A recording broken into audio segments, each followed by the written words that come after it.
একসময় একটা পরিবারে ৩ জন থাকত। রমেশ, তার স্ত্রী কীর্তি আর তাদের ৮ বছরের ছেলে রাহুল। রমেশ কোনো ফ্যাক্টরিতে কাজ করত আর তার স্ত্রী ঘর সামলাত। তার একটা সমৃদ্ধ পরিবার ছিল। রমেশ আর কীর্তি রাহুলকে অনেক ভালোবাসত। সব ভালোই চলছিল।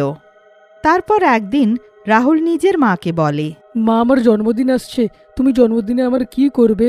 কিছু তো তৈরিই করোনি। না বাবা রাহুল, এমন কিছুই নয়। ১ সপ্তাহ ধরে তোমার বাবাকে জিনিসের লিস্ট দিচ্ছি, কিন্তু উনি রোজই জিনিস আনতে ভুলে যান। এক্ষুনি তোমার বাবাকে ফোন করে সব জিনিস আনতে বলছি, ঠিক আছে? কীর্তি রমেশকে ফোন করতে যায়, তখনই সে বাড়ি চলে আসে। আর সেদিনও সে জিনিস আনতে ভুলে যায়। ওগো, আজকে জিনিস আনতে বলেছিলাম, আনোনি কি? কীর্তি, আজও আমার লেট হয়ে গেল। মার্কেটও তো বন্ধ হয়ে গেছে, তাই কিছু আর আনিনি। আমি ১ সপ্তাহ ধরে বলেছি জিনিসপত্র আনতে হবে। ওর জন্মদিনে শুধু ২ দিন বাকি আছে, আর তুমি জিনিস আনছই না যে। কালকে যদি জিনিস না আনো তো বাড়িতে ফিরে আসবে না, বুঝেছ?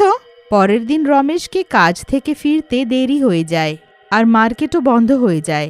ও পাশের রাস্তায় গিয়ে বসে যায়। কি দাদা, খুব চিন্তিত লাগছে, কিছু হয়েছে নাকি? দাদা, আসলে আমার ছেলের জন্মদিন, আর দোকান সব বন্ধ। জিনিস যদি নিয়ে বাড়ি না ঢুকি তো আমাকে বাড়িতে ঢুকতেই দেবে না। তাই যে কি করব আমি। আরে চিন্তা করবেন না, এখানে পাশে একটা মার্কেট আছে, ওখানে চলুন আপনি, ওখানে সব জিনিস পেয়ে যাবেন।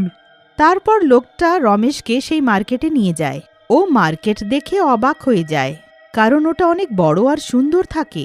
রমেশ এটা দেখে অনেক খুশি হয়ে যায় আর নিজের জিনিসপত্র কিনতে লাগে। ও এক এক করে সব দোকান থেকে জিনিস কিনতে লাগে, কিন্তু ও দেখে যে দোকানদারগুলো একটু আজব। কারোর চেহারায় কোনো হাসিই থাকে না। সবাই চুপ করে বসে জিনিস বিক্রি করতে থাকে। কোনো দোকানদার কোনো কথাই বলছিল না। কিন্তু এখানে লোকেরা আজব, কোনো কথাই বলে না। যাক, আমার কি, জিনিস তো পেয়েই গেলাম না। সব কিনেছেন তো? কিছু ভুলেননি তো? না না, সবই নিয়েছি, কিচ্ছু ভুলিনি, সব নিয়েছি। কিন্তু এত জিনিস নিয়ে আমি বাড়ি ফিরবো কি করে? কোনো তো রিক্সাও দেখছি না। তাই ভাবছি একটা রিক্সা পেলে ভালোই হতো। একটু দূরেই আমার অটোটা আছে, চলুন বাড়ি ছেড়ে দিই। এত রাতে অটো পেল কি করে? দেখা হওয়ার সময় তো একলাই ছিল। আমার কি, বাড়ি পৌঁছলেই হলো।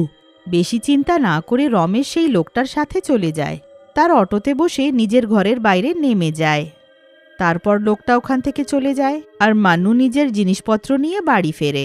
কীর্তি অনেক খুশি হয়ে যায়, আর তারা জিনিসপত্র ঘরের ভেতরে নিয়ে যায়। তারপর তারা খাবার খেয়ে ঘুমোতে চলে যায়। কিন্তু রাতে রমেশ সেই বাজারের সম্বন্ধে ভাবতে থাকে, আর সেই চিন্তায় ঘুমিয়ে পড়ে। এইভাবে ২ দিন পেরিয়ে যায়, আর রাহুলের জন্মদিন চলে আসে। রাতে রাহুলের সব বন্ধু ঘরে আসে আর তাকে উইশ করে। কীর্তি জন্মদিনের ব্যবস্থায় ব্যস্ত হয়ে যায়। ও ভেতর থেকে কেক আনে আর ওটা টেবিলে রেখে দেয়।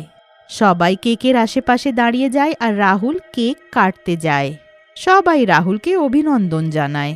বাচ্চারা সবাই মাস্ক লাগায়, কিন্তু ওটা লাগানোর পর সবাই আজব আচরণ করে। কিছুক্ষণ মানু আর রমেশ এইসব হাসি মনে করে, কিন্তু ওরা দেখে যে একটা বাচ্চা যে কুকুরের মাস্ক পরে আছে ও সবাইকে কাটছে। তো ওরা ভয় পেয়ে যায়।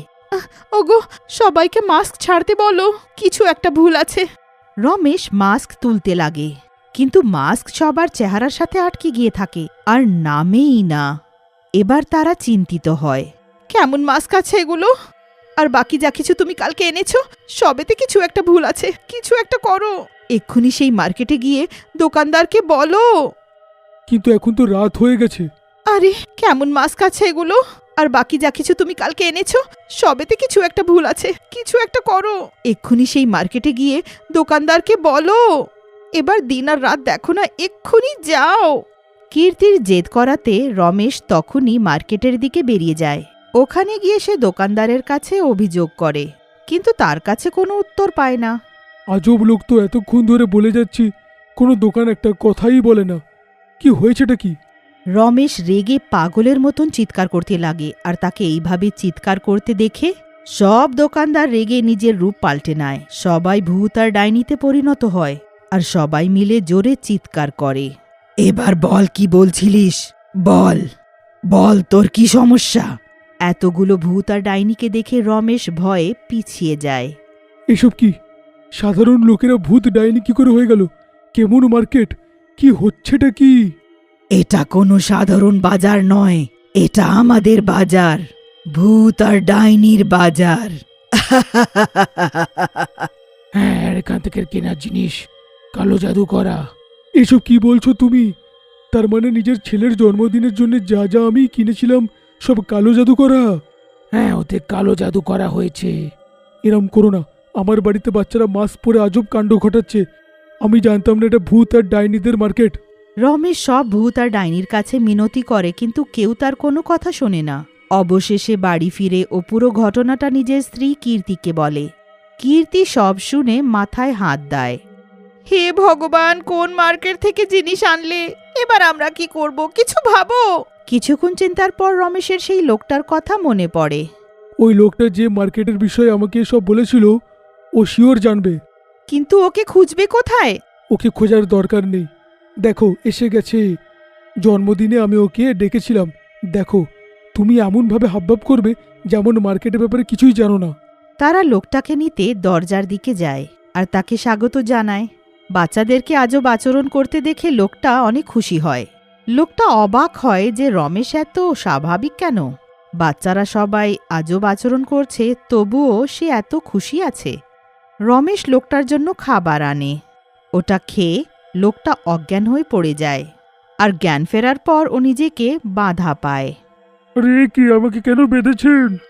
এবার চুপচাপ সব সত্যি কথাগুলো তুই বল, কেন করেছিস সেটা? কি করেছি? ছাড়ো আমাকে। এরম ধরে রেখেছো কেন? আমরা তোমাকে খুলবো না। হ্যাঁ, একটা শর্তে খুলবো, যখন তুই সত্য বলবি যে তুই এমন করলি কেন। কেন আমার পতিকে সেই ভূত আর ডাইনির বাজারে পাঠালি? কি আছে ওখানকার সত্য? আর কি করে বাঁচাবো বাচ্চাদেরকে সেই কালো জাদুকরি মাস্কের হাত থেকে? রমেশ আর কীর্তি যখন লোকটাকে পুলিশের হাতে দেওয়ার হুমকি দেয়, তখন সে পুরো সত্যটা বলে। হ্যাঁ, আমি সবকিছু জানতাম মার্কেটের বিষয়, আর আমি ইচ্ছে করে ওখানে পাঠিয়েছি। এতে তোমার কি লাভ? আমি বাধ্য। ওই ভূত আর ডাইনি আমার বাচ্চাকে দখল করেছে। ওরা বলেছে যে যদি আমি 10টা বাচ্চা না দিই তাহলে আমার বাচ্চাকে তারা ছাড়বে না। আর যখন তুমি বললে তোমার ছেলের জন্মদিন, খুব খুশি হলাম। অনেক বাচ্চা আসবে, তার বিনিময়ে আমার বাচ্চাকে আমি ওখান থেকে ছাড়িয়ে নেব। তুমি নিজের একটা বাচ্চার জন্য এতগুলো বাচ্চার বলি দিয়ে দেবে? তাহলে কি করব? আমার কাছে তো অন্য রাস্তা নেই। আমরা তোমার বাচ্চাকে বাঁচানোর কোনো উপায় খুঁজব। সবাই মিলে লোকটার বাচ্চাকে বাঁচানোর উপায় ভাবে। তারপর একটা উপায় খুঁজে পায়। এবার কীর্তি সেই মার্কেটে যায়। ও প্রত্যেক দোকানে গিয়ে বেশ মনোযোগ দিয়ে দেখে। একটা দোকানে ও একটা বাচ্চা দেখতে পায়, যাকে দিয়ে দোকানদার চাকরি করাতে থাকে। কীর্তি বুঝে যায় যে এটা নিশ্চয়ই সেই লোকটার বাচ্চা। আমার এই জিনিসপত্র আর 2 প্যাকেট আটা, আর ওখান থেকে একটা প্যাকেট, সব প্যাক করে দাও। দোকানদার সব প্যাক করে দেয়। এবার কীর্তি নিজের চাল চলে। আমার গাড়িটা তো ওখানে আছে, আমি এই জিনিসপত্র ওখানে নিয়ে যাব কি করে? আপনি ওই বাচ্চাটাকে বলুন আমার জিনিস আমার গাড়িতে উঠিয়ে দেবে। কীর্তি বাচ্চাটাকে নিজের সাথে নিয়ে যায়। ওখানে তার কোনো গাড়ি থাকে না, বরং সেই লোকটা নিজের অটো নিয়ে দাঁড়িয়ে থাকে। বাবা ছেলে পরস্পরকে দেখে খুশি হয়ে যায়। তাড়াতাড়ি ভেতরে বসো, সময় নষ্ট করো না। কীর্তি বাচ্চাটাকে ভেতরে বসিয়ে ওখান থেকে তারা বেরিয়ে যায়। তারপর তারা সোজা বাড়ি চলে আসে। সেই লোকটার ছেলেকে তারা বাঁচিয়ে নেয়, কিন্তু এবার চিন্তা থাকে সেই বাচ্চাদের যারা মাস্ক পরে থাকে। এবার তোমার ছেলে তো তুমি পেয়ে গেছো, এই বাচ্চাদেরকে ঠিক করবো কি করে? মাস্কগুলো আটকে গেছে। আমি জানি কি করে ঠিক হবে। এই মাস্ক পেপারের এতে জল ঢেলে দিন, তাহলে সব ঠিক হয়ে যাবে। সবাই মিলে বাচ্চাদের উপরে অনেকগুলো জল ঢালে, আর কাগজের মাস্ক গলে বেরিয়ে যায়। মাস্ক বেরোনোর পর বাচ্চাগুলো আগের মতন সাধারণ হয়ে যায়। তারপর কীর্তি সেই বাজারের সব জিনিসগুলোতে আগুন ধরিয়ে দেয়, আর সবাই মিলে রাহুলের জন্মদিন উদযাপন করে।